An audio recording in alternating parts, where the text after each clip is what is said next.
Point पर मेरा accident हुआ था ना उस हाईवे पे, पापा went to the police station उसी रात को, फिर से मतलब 50-60 पेजेस की एक पूरी कंप्लेन फाइल दी है। हेलो गाइस, तो एक अपडेट निकल के आ रही है UK07 राइडर की तरफ से। चलिए हम आपको इसके बारे में पूरी बातें बताते हैं। तो जैसे कि आप सब लोगों को पता ही है कि UK07 राइडर का हाल ही में एक्सीडेंट हुआ था और उसके चलते उनके घर वाले और उनसे सब अलग हो गए थे। अगर जब UK07 राइडर का एक्सीडेंट हुआ था उसी समय उनके पापा ने पुलिस स्टेशन में उनकी FIR दर्ज करवाई थी 50 पन्नों की। तो जब UK07 राइडर को ये सब बातें पता चली तो उनको बहुत बहुत बुरा लगा था। तो UK07 राइडर ने एक ब्लॉग पोस्ट करके ये सब चीजें बताई है उनके और उनके फैमिली के बारे में। तो चलिए हम आपको वीडियो की वो क्लिप दिखाते हैं जिसमें UK07 राइडर ने ये सब बातें बोली है। जिस दिन मेरा एक्सीडेंट हुआ था ना उस दिन almost everyone came up, everyone. मैंने कहा चलो इट्स ओके, अगर इतनी बुरी स्टेट पर भी नहीं आए तो मैं कहा छोड़ ही देता हूँ। बट मैं आपको बता देता हूँ, जिस पॉइंट पर मेरा एक्सीडेंट हुआ था ना उस हाईवे पे, उस पॉइंट पर ना पापा went to the police station उसी रात को and he registered an complain.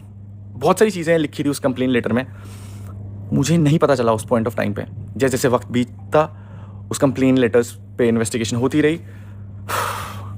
जब मैं देहरादून आया तब जाके मुझे पता लगा कि मेरे खिलाफ ऑलमोस्ट मेरे घर वालों ने फिर से मतलब 50-60 पेजेस की एक पूरी कंप्लेन फाइल दी है। एंड उस कंप्लेन लेटर्स में जो चीज़ें मैंने पढ़ी हैं, मतलब दिमाग घूम गया बहुत क्रेजी लेवल पे। जब मेरी पुलिस ऑफिसर से बात हुई तो उन्होंने मेरे को बताया कि भाई जिस रात को आप हॉस्पिटल जा रहे थे ना उसी पॉइंट ऑफ टाइम पे आपके डैड आए थे यहाँ पर एंड आपके घर वालों ने आपके खिलाफ एक कंप्लेन लेटर लिखाई है जिसकी इन्वेस्टिगेशन हम लोग कर रहे हैं। I know it's very tough for me to even vlog this, but let me just tell you guys, last time भी यही चीज़ें चल रही थी एंड उस पॉइंट ऑफ टाइम पे भी I could not make it public because मेरे को था यार कि लोग क्या सोचेंगे, क्या जज करेंगे। बट अगर एक पॉइंट ऑफ टाइम पर आकर के मुझे पता है मैंने वो एक महीना कैसे बिताया है भाई। जिस पॉइंट ऑफ टाइम पे लोगों ने मेरे को देखा ना भाई बेड पर, मैं आपको बताता हूँ मैंने एक महीने तक लाइक बेड में रह करके डाइपर में पॉटी सूसू करा है। सबसे ज़्यादा शर्मनाक एंड ह्यूमिलेटिंग चीज़ थी मेरे लिए वो उस टाइम पीरियड के लिए कि मैं ये सिचुएशन में आकर के जा चुका हूँ। And at the same point of time मैं जब वो वीडियोज़ देखता था ना, मैं जब सड़क में लेटा हुआ था उस सिचुएशन में, तो मेरे को था यार सबसे वर्स्ट पॉइंट था मेरा वो ज़िंदगी का। बिकॉज इन लोगों में अपना समझता था ना एट पॉइंट ऑफ टाइम पे कि भाई ये लोग मेरे अपने हैं, ये मेरे कोर है भाई।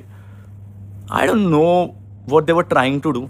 मैंने उस टाइम पे लीगल बैटल्स खुद विड्रॉ कर दी थी हर एक पॉइंट पर, या जो केस चल रहे थे कभी ध्यान ही नहीं दिया। मैंने कहा चल ठीक है बात करके सॉर्ट हो जाएगा, बट नहीं। अल्टीमेटली आज की डेट पे मुझे ऐसा लगता है कि भाई I was very wrong about my decision बहुत ड्रास्टिकली। आप समझो भाई, मतलब मेरे को अगर रियलिस्टिकली चीज़ें प्रूव करनी होती ना मैं हर एक पॉइंट पे कर देता last time, but I still chose not to reveal any of such things ताकि किसी को डैमेज ना जाए। मैंने केवल उस वीडियो में केवल अपना पॉइंट ऑफ व्यू रखा है कि भाई this is what I been going through. मैं प्यार के लिए मर रहा था, प्यार नहीं मिला भाई तो वो दे देते थे तो मेरी मेंटल स्टेट बहुत अच्छे पॉइंट पर इंप्रूव हो जाती या फिर मैं हील कर जाता। एंड लास्ट टाइम भी कंप्लेन्स हुई थी मेरे अगेंस्ट एंड उन कंप्लेन्स में जो चीज़ें मेरे खिलाफ लिखी गई थी ना, मैं आपको बता रहा हूँ you could not even imagine that. इस पॉइंट ऑफ टाइम पे जो कंप्लेन लेटर्स में जो चीज़ें लिखाई गई हैं, आई विल टेल यू इतनी झूठी बातें लिखाई गई हैं, अगर मैं बोलूँगा भी ना आपको बहुत शर्म आएगी कि ऐसे कैसे कर सकते हैं इसके घर वाले। खैर मुझे आज की डेट पर खुद शर्म आती है, इसीलिए मैं खुद बोलता हूँ कि अच्छा ही हुआ कि भाई छोड़ दिया। बिकॉज एंड वो जो कंप्लेन लेटर है ना गाइस, उसमें ना ऐसी ऐसी चीज़ें लिखी हैं। मेरे साथ कोई दोस्त आते थे तो फिर मम्मी को उन दोस्तों से डर लगता था। मैं भगवान कसम खाऊं, मुझे ना दुख केवल इस चीज़ का है कि बातें झूठी क्यों लिखी गई है। At one point of time जब मेरे दोस्त आते थे ना तो मेरे ही घर वाले होते थे उस पॉइंट ऑफ टाइम पे, जो उन्हें खाना खिलाते थे, जो उन्हें अच्छे से ट्रीट करते थे, जो उनके साथ बैठ करके गप्पे लड़ाते थे। बट जस्ट बिकॉज मुझे गलत साबित करना है पूरी दुनिया के सामने तो पूरा POV ही बदल के रख दिया गया। तो राइट नाउ आज की डेट पे हमारे खिलाफ एक केस चल रहा है गाइस। इवन आज भी मेरे को पुलिस स्टेशन जाना है उन्हीं सारी चीज़ों की डिस्कशन के लिए, उन्हीं सारी चीज़ों के बारे में बात करने के लिए। बट मैं ओपनली बोलता हूँ, मैंने वो लूप बंद कर दिया था, मैंने वो चैप्टर ही क्लोज कर दिया था अपनी ज़िंदगी का। बट अगर नहीं रुकना सामने वालों को तो आई विल टेल यू, मैं अब लीगली फाइट करने वाला हूँ हर एक एस्पेक्ट पे। इवन फॉर माई लैंड, जो मेरी ज़मीन थी, इवन जो उस घर का हक था। Because I will tell you guys, वो जो घर था ना हमारा, वो घर दादाजी ने बनवाया है। वो घर बना है 2014 में एंड दादाजी की डेथ हुई है 2022 में। आई गेस बहुत सारे मैच्योर लोग होंगे जिन्हें पता है, उन्हें पता है कि अगर कोई एंसेस्ट्रल प्रॉपर्टी है, फॉर एन एग्जांपल दादाजी ने कोई प्रॉपर्टी बनाई है तो उसका राइट उनके बेटे के बेटों तक आता है। आप लोगों ने एक चीज़ नोटिस करी होगी कि एक नोटिस बहुत ज़्यादा वायरल हो रहा था चीज़ों को लेकर के कि मेरे को डिसोन कर दिया गया। आप मेरे को डिसोन केवल अपनी प्रॉपर्टी से कर सकते हो जो आपने कमाई है। एंड मैं तो उस घर का हिस्सा भी नहीं मांग रहा था, मेरी उस घर से यादें जुड़ी थी, मैं उस घर में पला बड़ा था, इसलिए मैं उस घर में आना चाहता था। एंड मैं आपको बताता हूँ, मुझे उस घर में इसलिए नहीं जाना था कि मुझे उस घर में हिस्सा चाहिए था, मुझे उस घर में एक कमरा चाहिए था या मुझे उस घर की प्रॉपर्टी चाहिए थी। आई स्वेयर अपॉन, मैं उस घर में पला बड़ा हूँ, मैं दादाजी के साथ मेमोरीज है मेरी उस घर में।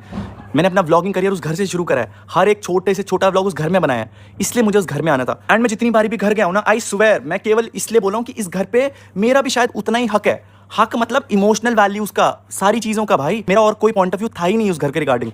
And I trust in Indian judiciary, जो गलत होगा ना उसको उसके कर्मों का फल मिल जाएगा। और आप सब लोग इस बात पे क्या कहना हमें कमेंट सेक्शन में बताइए। हम मिलते हैं आपको नेक्स्ट वीडियो में, तब तक के लिए बाय।